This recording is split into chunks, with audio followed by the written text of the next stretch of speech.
Hi everyone, my name is RJ Nathaniel Juna Parate.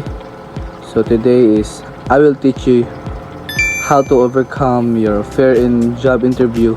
So if you have a job interview coming up, it is understandable that you are going to be nervous and anxious. However, to help you pass your interview, I've got 7 really important tips that are going to help you to reduce your fear and stress level to a point that will help you to be the standout candidate during your interview. So tips number 1 is rationalize your fears. So you write down a list of the reason why you are so anxious before your interview, and then determine from the list of the things you can control. I am anxious because I really want this job and I don't want to fail. I am anxious because I don't think I will be able to answer the interview questions correctly. I am anxious because I don't want to make a fool of myself. So, once you have created your list, the next step is to look at each point individually, rationalize it, and put into perspective. So, I can explain you the number 1. So, yes, that's understandable. But if you feel it really does not matter, there will be other job that you can apply fear. And an interview is a learning experience.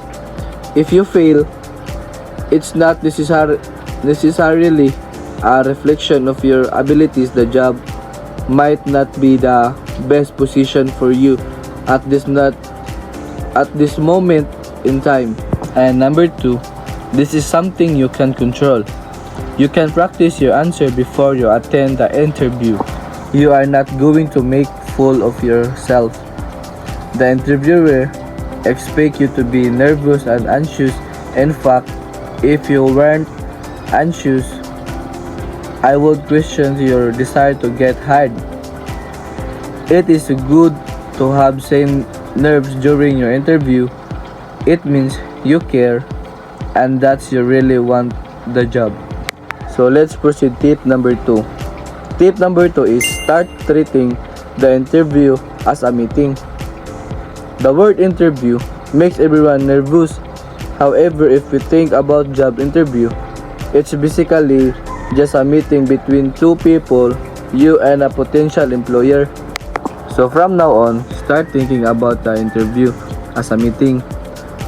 You are going to meet a potential employer to answer a few simple questions to see if they are interested in hiring you, and also whether or not you want to work from them. So let's proceed. Tip number 3.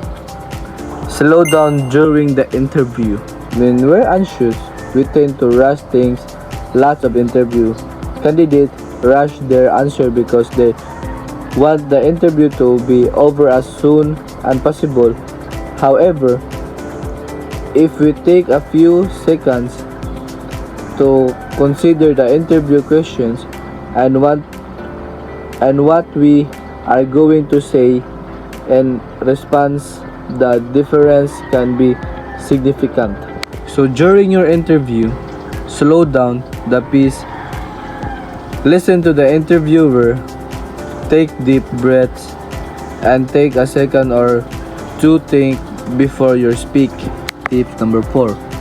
Tip number 4 is feel good about yourself. Now, if you feel good about yourself before your job interview, this not only increases confidence levels, but it also reduces anxiety too. So, how can you feel good about yourself during your interview? Number 1, dress smart, dress professionally, make an effort in how you look, and this will automatically make you feel more confident. Number 2, smile during the interview. This is a simple yet highly effective way to reduce interview anxiety. When we smile, our brains release tiny molecules called neuropeptides which help to fight off stress and anxiety. Tip number 5. Tip number 5 is research the company before your interview. Because if you research the company you are applying to work for, this automatically reduces anxiety because it gives you the confidence to answer some of the interview questions that are guaranteed to come up. If you have reached their company before your job interview, you will be able to answer those questions with confidence.